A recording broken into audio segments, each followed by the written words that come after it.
السلام علیکم ورحمۃ اللہ وبرکاتہ۔ فہم القرآن کورس کلاس 13 میں آپ سب کو خوش آمدید ہے۔ اہلاً و سہلاً مرحبا۔ آج کا ہمارا لیسن ہے سورہ البقرہ آیت 53 ٹو 59۔ رسول اللہ صلی اللہ علیہ وسلم نے فرمایا، اللہ کے لیے بعض لوگ ایسے ہوتے ہیں جیسے کسی کے گھر والے خاص لوگ ہوتے ہیں، جیسے کسی کے گھر والے خاص لوگ ہوتے ہیں۔ تو صحابہ نے عرض کیا، وہ کون لوگ ہیں یا رسول اللہ؟ تو آپ صلی اللہ علیہ وسلم نے ارشاد فرمایا، اہل القرآن، قرآن والے، کہ وہ اللہ والے اور اللہ کے خاص لوگ ہوتے ہیں۔ مستدرک حاکم 552۔ اللہ سبحانہ و تعالیٰ سے دعا ہے کہ اللہ سبحانہ و تعالیٰ ہم سب کو خاص گھر والوں میں شامل فرما دے اور بہترین اللہ کے بندوں میں شامل فرما دے، آمین یا رب العالمین۔ نحمدہ و نصلی علی رسولہ الکریم، اما بعد، فاعوذ باللہ من الشیطان الرجیم، بسم اللہ الرحمن الرحیم۔ رب اشرح لی صدری ویسر لی امری واحلل عقدۃ من لسانی یفقہوا قولی، ربی زدنی علما، ربی یسر ولا تعسر وتمم بالخیر وبک نستعین، اللہم انفعنا بما علمتنا وعلمنا ما ينفعنا وزدنا علما، آمین یا رب العالمین۔ پچھلے سبق میں ہم لوگ پڑھ رہے تھے بنی اسرائیل کا واقعہ، تو آج ہمارا سبق ہے آیت 53، سورہ بقرہ آیت 53 سے 59 تک۔ پچھلے سبق میں ہم نے پڑھا تھا کہ فرعون سے نجات ملی بنی اسرائیل کو، اور بنی اسرائیل پھر جو ہے موسیٰ علیہ السلام کے ساتھ آزاد ہو کر وہاں سے وادی تیہ میں آ گئے۔ تو اس سے پہلے ہم لوگ نے واقعہ پڑھا تھا فرعون کا، تو اللہ تبارک تعالیٰ نے بنی اسرائیل کو ان کے احسان یاد دلائے ہیں، کیونکہ وہ اس چیز کو بھول چکے تھے۔ جب انسان کے اچھے دن آ جاتے ہیں تو انسان اپنے مصیبت کے دن بھول جاتا ہے۔ بنی اسرائیل کا بھی کچھ ایسا ہی رویہ تھا۔ بنی اسرائیل ظالم بادشاہ جو فرعون تھا اس کے غلام بنے ہوئے تھے، وہ بہت ظلم کرتا تھا بنی اسرائیل پر، اور کئی ہزار کی تعداد میں اس نے بنی اسرائیل جو سب سے کمزور تھی ایک قوم، اس کو قید کر رکھا تھا۔ بے انتہا اس پہ ظلم کرتے تھے، جانوروں سے بھی بدترین طرح سے ان سے کام لیے جاتے تھے، نہ کھانا دیا جاتا تھا اور نہ ان کو رہنے کی جگہ دی جاتی تھی، بس ان کو بیڑیوں میں جکڑ کے ان سے کام لیے جاتے تھے۔ اور جب پتہ چلا کہ بنی اسرائیل میں سے ہی کوئی ایسا شخص پیدا ہوگا جو فرعون کو قتل کر دے گا، تو پھر اس نجومی کی بات سننے کی وجہ سے بھی فرعون نے کیا کیا، بنی اسرائیل میں پیدا ہونے والے سارے بچوں کو قتل کرنا شروع کر دیا، یعنی کہ بیٹوں کو قتل کرنا شروع کر دیا۔ پھر جو فرعون کے بڑے بڑے سردار تھے وہ فکر مند ہوئے، تو انہوں نے کہا، جب سارے جو غلام ہمارے ختم ہو جائیں گے، ایک غلام قوم ہماری ختم ہو جائے گی، تو ہماری غلامی کون کرے گا؟ تو انہوں نے کسی طرح سے تدبیر نکال کر کہا کہ آپ 1 سال بچوں کو مارے، بیٹوں کو مارے، اور 1 سال بیٹوں کو نہ مارے، بنی اسرائیل کے بیٹوں کو۔ تو اس نے فرعون نے 1 سال بچوں کو مارتا تھا، بیٹوں کو مارتا تھا، اور 1 سال بیٹوں کو، بنی اسرائیل کے بیٹوں کو نہیں قتل کرتا تھا۔ آپ دیکھیں کہ فرعون ہر کوئی جانتا ہے، آج تک کسی شخص نے اپنے بچے کا نام فرعون نہیں رکھا۔ کسی بھی آپ دھرم میں لے لیں، کسی بھی دھرم کو فالو کرنے والوں کو لے لیں، کسی نے بھی اپنے بچے کا نام فرعون نہیں رکھا۔ کیوں؟ کیونکہ فرعون کو اچھا انسان نہیں سمجھا جاتا ہے، وہ بہت ظالم بادشاہ تھا۔ ہسٹری اٹھا کے دیکھ لیں کس قدر اس نے ظلم کرتا تھا وہ لوگوں پر، اور بے انتہا لوگوں پر ظلم کر کر کے، اور ایسی سزائیں اس نے بنا رکھی تھی اور ایسی سزائیں کرتا تھا لوگوں پر کہ آج کتابیں بھری پڑی ہیں اس کے ظلم کی۔ جیسے انسان ایک پکوڑے فرائی کرتا ہے، ایک چیز جو فرائی کی جاتی ہے ڈیپ فرائی، اس طرح سے وہ انسانوں کو تلتا تھا۔ جیسے انسان جو چولہا ہوتا ہے اس پہ ہانڈی چڑھائی جاتی ہے اور اس پہ انسان کھانا وغیرہ ابالتا ہے، مٹن وغیرہ ابالتا ہے، اس طرح سے وہ انسانوں کو کڑھائی یعنی کہ ہانڈی چڑھا کر انگیٹھیوں پر، بڑی بڑی انگیٹھیوں پر وہ انسانوں کو ابال دیتا تھا۔ اس کو ظلم کا سمبل کہا جاتا ہے، کوئی بھی اس کو پسند نہیں کرتا ہے، ہر کوئی اس کو ناپسند کرتا ہے، لیکن اس کے بنائی ہوئی جو رسم ہے آج لیکن ہر کوئی پسند کرتا ہے، اس کو منانا ہر کوئی پسند کرتا ہے، جسے ہم اور آپ آسان سی زبان میں کہتے ہیں برتھ ڈے۔ برتھ ڈے کہاں سے ایجاد ہوا؟ برتھ ڈے ہے کیا؟ تو برتھ ڈے سب سے پہلے مصر سے شروع ہوا۔ جب مصر میں فرعون کو تاج پہنایا گیا تو ان کا کہنا تھا کہ اس پل ان کی پیدائش ہے، یعنی فرعون اپنے آپ کو خدا مانتا تھا، تو ان کا کہنا یہ تھا کہ جس دن ان کو تاج پہنایا گیا ہے اس دن خدا کی پیدائش ہوئی ہے۔ اس کا مطلب ہے کہ پہلے برتھ ڈے کا جشن انسان کا پیدا ہونا نہیں تھا، بلکہ ان کے خدا کا پیدائش سے تھا۔ اس کے بعد پھر لوگ دھیرے دھیرے اس چیز کو کس طرح سے سیلیبریٹ کرنے لگے، وہ نام دے دیا گیا برتھ ڈے کا۔ لیکن آپ دیکھیے کہ مناتا کون تھا؟ فرعون۔ فرعون دراصل ان کا لقب تھا، اور فرعون میں بادشاہ جو ہوتے تھے وقت وقت پر بدلتے رہتے تھے، اور جب ان کے وقت وقت پہ جو بادشاہ چینج ہوتے رہتے تھے، بدلتے رہتے تھے، تو جب بھی نیا کوئی بادشاہ بیٹھتا تھا تو وہ برتھ ڈے سیلیبریٹ کرتا تھا۔ ہم، کتنا بڑا گناہ ہے نا! آپ دیکھیں کتنی بڑی چیز ایک مسلمان جو مناتے ہیں، اور اپنے بچہ جب ہوتا ہے سال بھر کا، نیو بورن بیبی ہے ابھی، وہ اس کا تو سنت سے جو طریقہ بتایا ہے اللہ کے رسول صلی اللہ علیہ وسلم نے، وہ نہیں کرتے ہیں، یعنی حقیقہ نہیں کرتے ہیں، لیکن جیسے ہی وہ بچہ سال بھر کا ہوتا ہے تو بس سب لگ جاتے ہیں اس کی برتھ ڈے سیلیبریٹ کرنے۔ کتنا بڑا نافرمانی کا کام ہے! آپ دیکھیں کس کی رسم ہے، کتنے بڑے ظالم بادشاہ کی، اور جو اپنے آپ کو خدائی کا دعویٰ کہتا تھا کہ ہم خدا ہیں، ہم اللہ ہیں تمہارے، بنی اسرائیل سے۔ اسی لیے اس کا جو ہے جھگڑا ہوا تھا موسیٰ علیہ السلام کو، اسی لیے اس نے اتنا زیادہ اس کو، موسیٰ علیہ السلام کے ساتھ اس کا جو مقابلہ ہوا تھا، کہ موسیٰ علیہ السلام نے کہا ہی یہی تھا کہ تم خدا نہیں ہو، ہمارا رب تو اللہ ہے۔ اس کی وجہ سے پھر اس کا مقابلہ، بہت بڑا مقابلہ ہوا تھا اس کا، ہم لوگ آگے انشاءاللہ اس واقعے کو بھی پڑھیں گے۔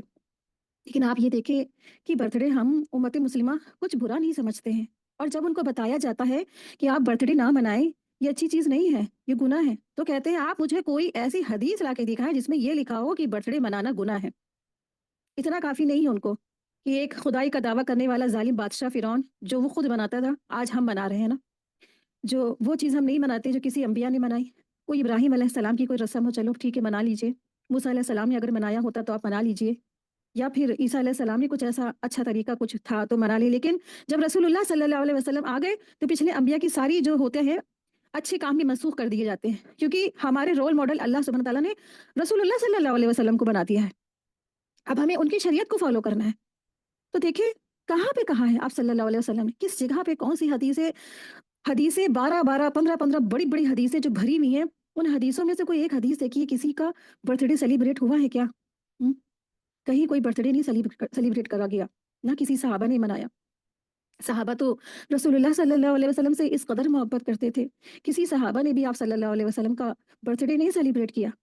اور پھر صحابہ کے جو آپس میں اتنی محبتیں تھیں، آپس میں بھی وہ ایک دوسرے سے اتنی محبت کرتے تھے، حسن حسین سے اتنی سب محبت کرتے تھے، علی رضی اللہ عنہ سے اتنی سب محبت کرنے والے تھے، لیکن کبھی کسی کا برتھ ڈے نہیں سیلیبریٹ ہوا۔ لیکن افسوس اور در افسوس کہ آج امت مسلمہ برتھ ڈے ایسے مناتی ہے جیسے یہ کوئی بہت اچھی چیز ہے۔ تو آئیے آج، اور ہم سب اللہ سبحانہ تعالیٰ سے یہ وعدہ کرتے ہیں کہ اللہ سبحانہ تعالیٰ ہم سب کو، جب تک نہیں معلوم تھا تب تک ہم آپ سے معافی چاہتے ہیں، لیکن اب معلوم ہو گیا ہے، اب انشاءاللہ تعالیٰ ہم سب برتھ ڈے نہیں منائیں گے، کیونکہ یہ ایک بہت ہی ظالم بادشاہ کی رسم ہے۔ اللہ سبحانہ تعالیٰ سے دعا ہے کہ اللہ تبارک تعالیٰ ہم سب کو اس برتھ ڈے جیسی لعنتی چیز سے محفوظ فرمائے، اور قرآن و سنت نے جو ہمیں طریقہ بتایا ہے خوشی منانے کا، اس پہ عمل کرنے کی توفیق عطا فرمائے، آمین یا رب العالمین۔ آیت دیکھیں، آیت 53، وَإِذْ آتَيْنَا مُوسَى الْكِتَابَ وَالْفُرْقَانَ لَعَلَّكُمْ تَهْتَدُونَ، اور جب ہم نے موسیٰ علیہ السلام کو کتاب اور فرقان اور حق و باطل کے بیچ فرق کرنے والی ایک کتاب عطا فرمائی تاکہ تم ہدایت پا جاؤ۔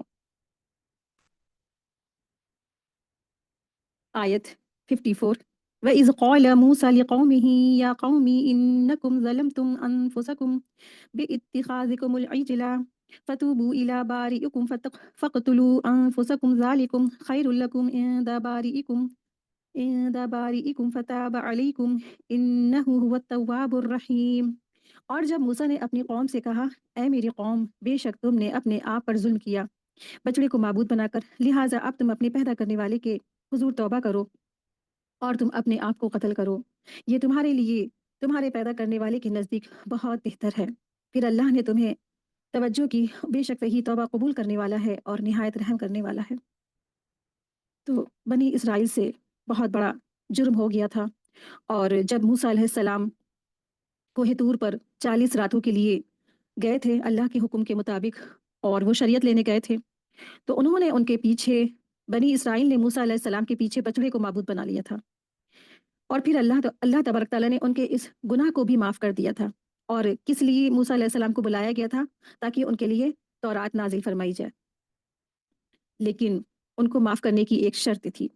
وہ شرط کیا تھی؟ آیت 54 میں پتہ چلتا ہے، وَإِذْ قَالَ مُوسَىٰ لِقَوْمِهِ يَا قَوْمِ إِنَّكُمْ ظَلَمْتُمْ أَنفُسَكُمْ کہ اے میری قوم، موسیٰ نے کہا اے میری قوم کہ بے شک تم نے اپنی جانوں پر بہت بڑا ظلم کیا ہے، ایک بچڑے کو معبود بنا کر، کیونکہ تم نے اپنی آنکھوں سے دیکھا تھا کہ حق کیا ہے اور باطل کیا ہے، سچ کیا ہے اور جھوٹ کیا ہے۔ تم تو جانتے تھے، تم دیکھ رہے تھے۔ فرعون غرق کر دیا گیا کیونکہ اس نے خدائی کا دعویٰ کیا تھا، اور اللہ تبارک تعالیٰ نے تم کو سمندر سے خشک راستہ بنا کر تم کو وہاں سے گزار دیا۔ تم جانتے بوجھتے کیسے اللہ سبحانہ تعالیٰ کے ساتھ کفر کر سکتے ہو، شرک کر سکتے ہو؟ تمہارا گناہ تو بہت بڑا ہے۔ بنی اسرائیل میں شرک کے ارتکاب کی سزا انہیں قتل سنائی گئی تھی، یعنی ان کو اب آپس میں ہی ایک دوسرے کا قتل کرنا تھا، اپنے آپ کو قتل کرنے کی ان کو صورت دی گئی، یعنی بنی اسرائیل کی توبہ ہی یہی تھی۔ یہاں یہ بیان کیا جا رہا ہے کہ بنی اسرائیل نے بچڑے کو معبود بنا کر جس نہایت سنگین جرم کا ارتکاب کیا، تو اللہ تبارک تعالیٰ نے ان کے اس جرم کی توبہ کس طرح قبول فرمائی۔ ابن عباس رضی اللہ تعالیٰ عنہ سے روایت ہے کہ اللہ تعالیٰ نے فرمایا ان کی توبہ کی صورت یہ تھی کہ ان میں سے ہر شخص سامنے اپنے سامنے آنے والے انسان کو تلوار سے قتل کر دے، خواہ وہ اس کا باپ ہو یا بیٹا ہو یا اس کی بابت، کوئی پرواہ نہ کرے، وہ کوئی بھی ہو اس کو قتل کرتا چلا جائے۔ اس طرح ان لوگوں نے بھی یہی توبہ کر لی جو موسیٰ و ہارون سے تو مخفی رہے تھے، مگر اللہ تعالیٰ کو ان کے گناہوں کا علم تھا۔ انہوں نے اپنے گناہ کا اعتراف کیا اور وہ کام کیا جس کا اللہ تعالیٰ نے انہیں حکم دیا تھا، اور اس طرح اللہ تعالیٰ نے قتل کرنے والوں کو بھی معاف کر دیا اور قتل ہونے والوں کو بھی معاف کر دیا۔ تو دراصل بات یہ ہے کہ موسیٰ علیہ السلام نے اپنی قوم کو اللہ تعالیٰ کے حکم سے فرمایا کہ وہ اپنے آپ کو قتل کریں۔ اپنے آپ کو قتل کرنے سے مراد کیا ہے؟ یعنی اپنے ہی ساتھی کو، اپنے ہی باپ کو، اپنے ہی بیٹے کو، اپنے ہی بھائی کو وہ قتل کریں گے۔ کیوں؟ تو قتل کرنے والے کون تھے؟ جنہوں نے شرک نہیں کیا تھا، اور قتل جن کا کیا جا رہا تھا انہوں نے شرک کیا تھا، انہوں نے بچڑے کو معبود بنا لیا تھا، تو وہ اپنے ہی کو قتل کرے۔ تو موسیٰ علیہ السلام نے جب ان لوگوں کو اللہ تعالیٰ کا حکم سنایا جنہوں نے بچڑے کو معبود بنایا تھا، تو وہ بیٹھ گئے، اور جنہوں نے بچڑے کو معبود نہیں بنایا تھا وہ ہاتھوں میں خنجر پکڑ کر کھڑے ہو گئے۔ اس وقت زبردست اندھیرا چھا گیا اور انہوں نے ایک دوسرے کو قتل کرنا شروع کر دیا۔ جب اندھیرے چھٹ گئے تو معلوم ہوا کہ 70,000 انسان قتل ہو گئے ہیں۔ اس طرح اللہ تبارک تعالیٰ نے قتل کرنے والوں کو بھی معاف کر دیا، یعنی قتل کرنے والوں کو بھی معاف کر دیا، اور قتل جن کا ہوا ان کو بھی معاف کر دیا، اور ان کی یہ توبہ قبول کر لی گئی۔ یعنی کچھ گناہ ہوتے ہیں جو صرف زبانی توبہ اور استغفار سے تو معاف ہو جاتے ہیں، لیکن کچھ گناہوں کا جو کفارہ بھی دینا ہوتا ہے، اور الحمدللہ اللہ سبحانہ تعالیٰ نے ہم کو ہماری شریعت میں ایسی توبہ نہیں ہے۔ آپ دیکھیں جب انسان جتنا زیادہ اللہ کے معجزات دیکھ کر ایمان لاتا ہے، پھر اس کا توبہ بھی اتنی زیادہ مشکل ہو جاتی ہے۔ بنی اسرائیل نے آنکھوں سے معجزات دیکھے، اب ان کی توبہ کتنی بڑی مشکلات والی تھی نا، کہ آپس میں قتل کرے، اپنے باپ بھائی بیٹا جو بھی ان کے رہے ہوں سگے رشتوں کو انہوں نے قتل کیا۔ تو بنی اسرائیل میں شرک کے ارتکاب کی سزا انہیں قتل سنائی گئی تھی اور اس پر عمل ہوا، اور ہماری امت میں بھی شرک کے ارتکاب یعنی مرتد کی سزا قتل بھی ہے، مگر تخفیف کر دی گئی ہے کہ مرتد اگر توبہ کر لے تو اسے معاف بھی کر دیا جاتا ہے، لیکن بنی اسرائیل میں ان کو معافی اسی طریقے سے دی گئی تھی کہ وہ ایک دوسرے کو آپس میں قتل کرے۔ کتنا بڑا ان کو اللہ سبحانہ تعالیٰ نے حکم دیا نا، کتنا بڑا حکم تھا، تو انہوں نے کام بھی تو بڑا کیا تھا۔ اور آپ دیکھیں اللہ تبارک تعالیٰ سارے گناہ معاف کر دیں گے، سب کچھ معاف کر دیں گے، لیکن ایک گناہ وہ کبھی نہیں معاف کریں گے، اور وہ ہے شرک باللہ، اللہ سبحانہ تعالیٰ کے ساتھ ظلم کیا گیا۔ ظلمتم انفسکم کہ تم نے اپنے آپ پر ظلم کیا۔ تو جب انسان اللہ کے ساتھ غیر اللہ کو پوجتا ہے، غیر اللہ کی عبادت کرتا ہے، غیر اللہ کو شرک کرتا ہے غیر اللہ کے ساتھ، تو گویا اس نے اپنے آپ پر ہی ظلم کیا، اپنے آپ پر ظلم اس طرح کیا کیونکہ اب تو وہ اس کا ٹھکانہ جب ہوگا مرنے کے بعد تو وہ جہنم میں ہی پڑا رہے گا، اس کے اوپر جنت حرام ہے، اس کا ٹھکانہ جو ہے جہنمی ہونے والا ہے، وہ جہنم میں ہمیشہ رہے گا، کبھی باہر نہیں نکالا جائے گا۔ تو یہ بہت بڑا انہوں نے گناہ کر لیا، اور ان کے بیچ میں ان کے درمیان میں موسیٰ علیہ السلام کے ہونے کے باوجود آپ دیکھیں اتنا بڑا گناہ کیا انہوں نے، تو اس کا کفارہ بھی بڑا تھا۔ تو اللہ سبحانہ و تعالیٰ نے پھر ان کو معاف کر دیا، انہ هو التواب الرحیم، بے شک وہ تو بہت توبہ قبول کرنے والا ہے۔ تو جب انہوں نے اپنی انبیاء کی بات مان لی اور انہوں نے قربانی دی اور پھر اپنے آپ کو قتل کیا، تو پھر اللہ سبحانہ و تعالیٰ نے ان کے اس گناہ کو